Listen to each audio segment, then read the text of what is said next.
You're simply beautiful.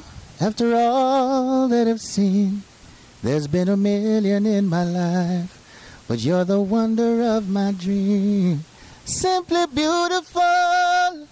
After all that's been said, I hope the road that you will take will end beside me in this couch.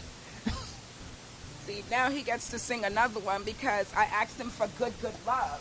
Yeah, it's your girl Lynn getting it in all day, every day, of course. And today, Gin TV is in the building at VP Records with singer and songwriter Duane Stepehenson. Am I saying that right?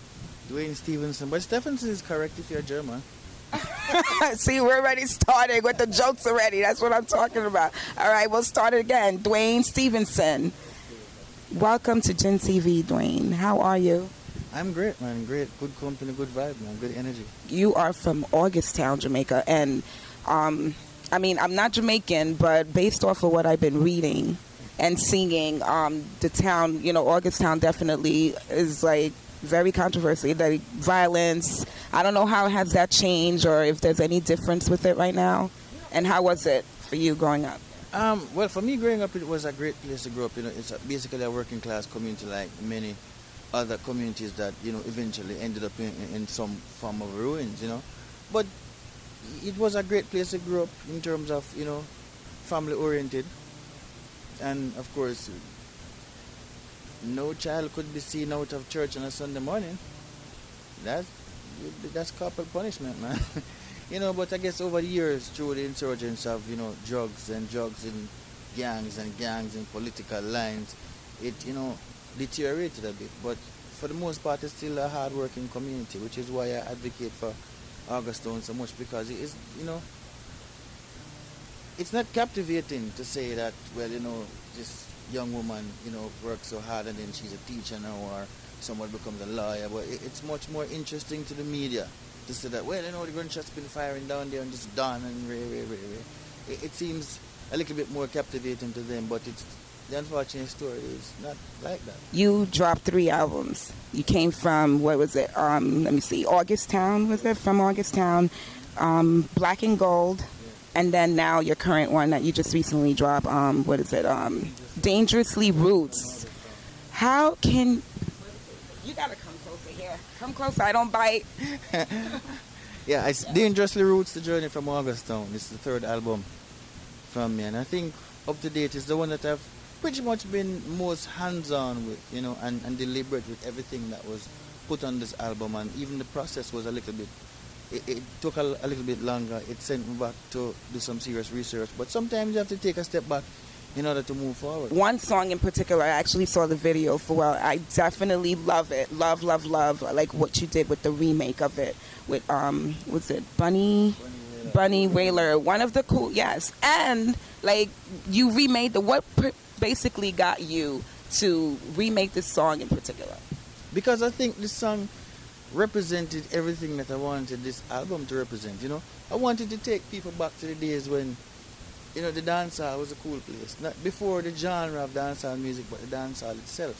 That airy feeling, because a lot of times right now, reggae music, especially roots music, getting mixed up with hate music and foolishness like that. And it's unfortunate because that's not what the music came from. So I wanted to go back to the roots of reggae music, hence the name Dangerously Roots.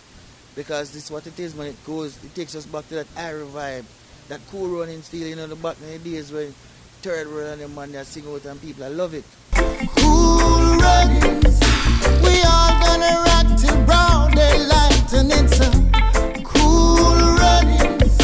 Behind you we no need to fuss, no fight, yeah. Cool runnings, a long time we don't have no nice time.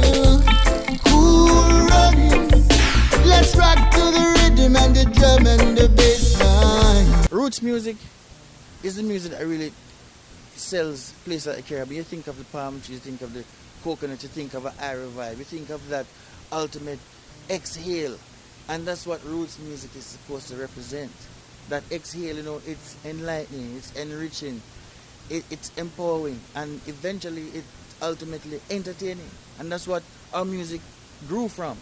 Of course, every music has its journey to take, and sometimes, we tend to go off a little bit. But the soul of reggae music is that whole dancehall vibe, that stress out for the week, and you come home on a Friday night or a Saturday night, you go to the dance hall, you catch a vibe, you drink a Heineken or a Guinness or whatever, and you revitalize for the next week. It's a place you go to exhale, and then you leave with some knowledge from the side.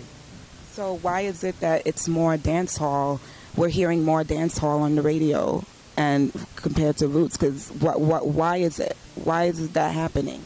I think it's just because roots music sometimes a little bit harder to digest just because of where it's coming from, and I think dancehall is more fun oriented and free mind and anything goes and whatever. And I think it's what they're selling. So if people don't know about the music, they can't learn about the music. They can't accept the music.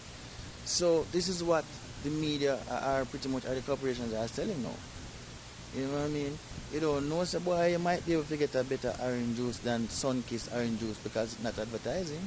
I'm very grateful for the opportunity that I had to have been a part of the Wailers Band, because I learned a lot while I was there. How did you get that gig? I was actually home and someone called me and said, we need to write a song for the Wailers Band. I'm like, write a song for the Wailers Band? Yes, but there was no money involved. I don't care, no money involved, so what? But it was for the World Food Program, and of course, most of what the World Food Program generates goes back into feeding, trying to eradicate hunger in Africa. So of course I jumped to the opportunity. And after writing the song and sending a demo, then I got another call. Who did this demo? I said, I did. I said, you mind doing a part of the song? I'm like, yeah, I'm good. I'm there, man, and that's where it started. On your album, you have like a lot of romance songs. Good Love is one of my favorites. It is roots music. That's what people are thinking, that roots music is music where just a fire burn this and fire burn. That's not the case. That's what we're trying to really bring back, because roots music, had all this emotion and passion into it. And somewhere along the line, it seemed to have gotten lost. You know what I mean? So as much as though it's a nice romantic song, but it's roots music. And if you listen to the drum and bass, you can't get no roots than that, Rasta. Who's Jolene? Am I saying the name? I know Jolene. Who's that? It is a character in one of the songs. Let's keep it right here. This is what we do on Gin TV. We get all the questions out of the artist, right? So I basically ask him this question, and I want to know, and the ladies definitely would like to know, who is this Jolene? That's good. As a young man, when you're growing up, man, you have a lot of challenges that you're going to have to face, man. One of the challenges are relationships, man. Sometimes you go in, and sometimes the ship is going to sink, but you just have to learn from it and move on. And, it's just one of them lessons that you learn, and it resonates in you to the point where you have to sing about it, man. Can you please sing me maybe a verse or a line or two? I really, really love that song, Good Love. Do you mind, please? I mean, I don't know. Okay, before you even start, what inspired you, to write that? Did you write that, or is it written by someone else? A version called Mickey Simpson. That was going to be one of the greatest vocalists in Jamaica, and was cut down early in his career. Just before he really made it big, he was cut down.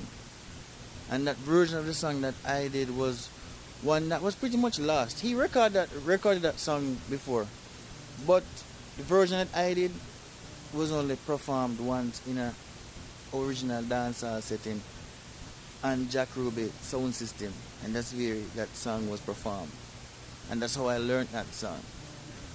Yeah, man. So it's that was like a real seriously dancehall. You see what I'm saying? That was a dancehall tune. That song was done in the dancehall.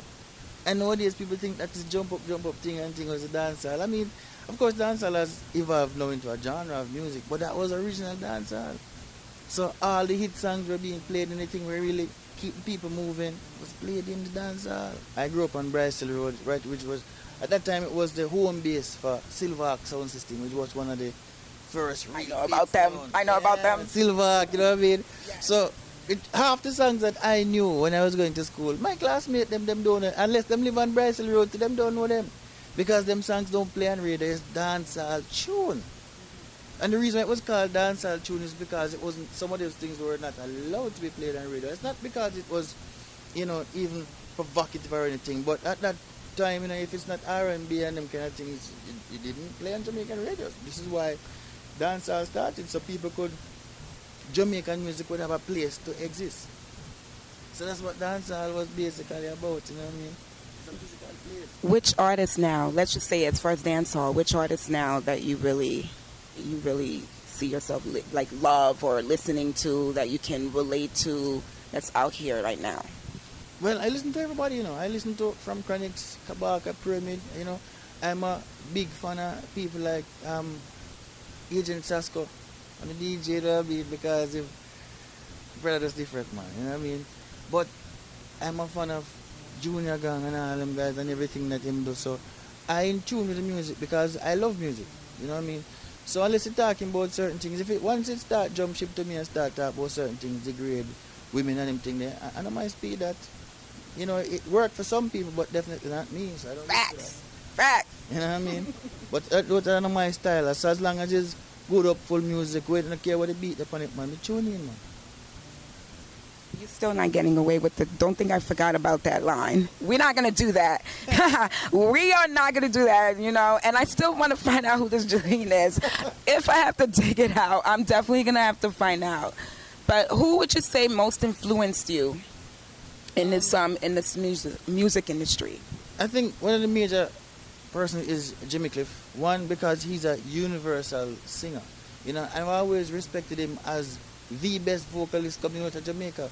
So amongst all the great, I think vocally he's the superior one, I just love the fact that he fits into everything and the fact that he still sing like a Virgin and Baptist church. I do take it away. So he has that passion in the music. So definitely him. But aside from that, I'm seriously tuning into Peter Touch to the point where growing up I always wanted the M16 guitar, two background singer and the band and the smoke I go on and you know what I mean, like a rebel edge there, I really grew up loving that. But aside from that, I listen to all music, man. I listen to from Backstreet Boys to Britney Spears to Pavarotti, Andreas Bocelli, straight down to Boys to Men, to Byron Lee and the Jagganeers and all. I'm into music because I love, as I say, I seriously listen to music as long as it's a good song I lend to ear. When I was a young boy, growing up in Augustown, we ate from the same pot, we were Indians all around. Let's just say if this world was about to end, but we can have the opportunity to go somewhere else to live. Like it'll be ending here in the U.S. or whatever, but we could go somewhere else. And you are allowed only 3 items. Which items would you carry with you? 3 items. Only 3. You know what? I'd probably take cloth so I can make clothes. A knife, you can get a lot of food from knife. And a guitar so you can make some music. That's similar. The guitar, from everyone else, it's funny how, the answer changes with any other artist. Like usually I get, I have to carry my phone because I can't live without my phone. And of course, if I bring my phone, I have to bring my charger because how is my phone going to work? And then, of course, something else, like the music or whatever. You're hungry. Now he has to give us good love. Thank you. Oh, give me your love, and I will give you mine. Give me your heart. No, I won't tear it apart. Give me your hand, and let me lead you along. 'Cause honey, it's you. It's you that I love. Honey, you that I need. Yeah, girl. Just beautiful. You should see the people in the back. They're like, blah, blah. They're licking shots back there. Not literally, but oh my God, it's been so much fun. So much fun to have you here with Gen TV. Thank you for joining. I know the album definitely dropped, September 23rd already. So it's already out in stores. We can catch it on iTunes. Any other ones? iTunes, of course, vprecords.com, or you can go to DuaneStevensonmusic.com. That links you to all of these wonderful places where you can get new music old music, the now music dangerously roots, new videos, videos from a long time, and just the regular happenings with Duane Stevenson. You can check me out on Twitter, of course, Duane Reggae, and Instagram, Duane Stevenson Reggae. Gin TV, it's you that I love. Yes, it's you the people that need, yeah. Bless up yourself, this is Duane Stevenson from Augustown, and you're in tune to Gin TV. So me I say, lean big up yourself, you don't know, keep the fire burning. Getting it in.